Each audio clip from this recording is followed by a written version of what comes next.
टायलन 18 साल का लड़का है जो आज सुपरमार्केट आया है। वहीं एक 46 साल की औरत एलिसन आती है और उससे शावर का सामान दिखाने में मदद मांगती है। देखता है तो उसे वो बहुत खूबसूरत लगती है और उसे अच्छा लगने लगता है। फिर वो उसकी मदद करता है शावर चुनने में। इसके बाद जब डायलन सुपरमार्केट से घर जाने लगता है तो बाहर एलिसन मिलती है। वो कहती है कि उसे शावर फिट करना नहीं आता, तो डायलन उसके घर आकर मदद कर दे। वो उसे थोड़ा पैसा भी दिखाती है। डायलन मना नहीं कर पाता और उसके घर चला जाता है। घर जाकर डायलन जल्दी से शावर फिट कर देता है। फिर एलिसन अपने कपड़े उतार देती है और कहती है कि अगर वो चाहे तो उसके साथ नहाने आ सकता है। ये सुनकर डायलन बहुत खुश हो जाता है और खुद को रोक नहीं पाता। दोनों साथ नहाते हैं और फिर एक दूसरे के साथ काफी रोमांटिक पल बिताते हैं। डायलन को बहुत मजा आता है। बाद में वो ये सब अपनी बेस्ट फ्रेंड नोलन को बताता है। नोलन कहता है कि तुझे तो जैकपॉट लग गया है। अगली रात डायलन एलिसन के साथ डेट पर जा रहा होता है। उसे अच्छे कपड़े में देखकर उसकी माँ क्लारा पूछती है कि कहाँ जा रहा है, लेकिन डायलन साफ साफ कुछ नहीं बताता। बस कहता है कि एक दोस्त की पार्टी में जा रहा है। बाहर एलिसन आती है और उसे पिक कर लेती है। फिर दोनों एक रेस्टोरेंट जाते हैं जहां वो काफी बातें करते हैं। डायलन एलिसन को एक ऐप दिखाता है जो वो बना रहा था। एलिसन कहती है कि उसका एक दोस्त आईटी कंपनी में है, वो मदद कर सकता है, लेकिन इसके बदले में एलिसन भी कुछ चाहती है, पर वो साफ नहीं बताती।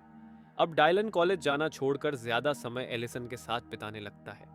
माँ से भी वो ज्यादा बात नहीं करता, जिससे क्लारा परेशान हो जाती है और सोचती है कि बेटा इन दिनों कर क्या रहा है। एक दिन माँ डायलन के फोन में एलिसन का नंबर देखती है, जिससे वो रोज लंबी बातें करता था। उसे लगता है कि शायद डायलन कॉलेज की किसी लड़की को डेट कर रहा है, तो वो एलिसन को डिनर पर बुला लेती है। शाम को जब एलिसन घर आती है, डायलन चौंक जाता है।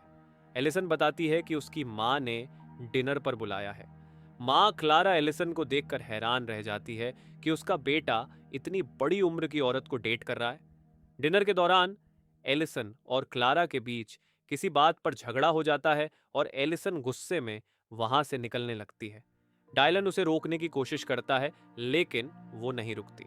फिर डायलन भी उसके साथ चला जाता है और घर जाकर दोनों फिर रोमांस करते हैं।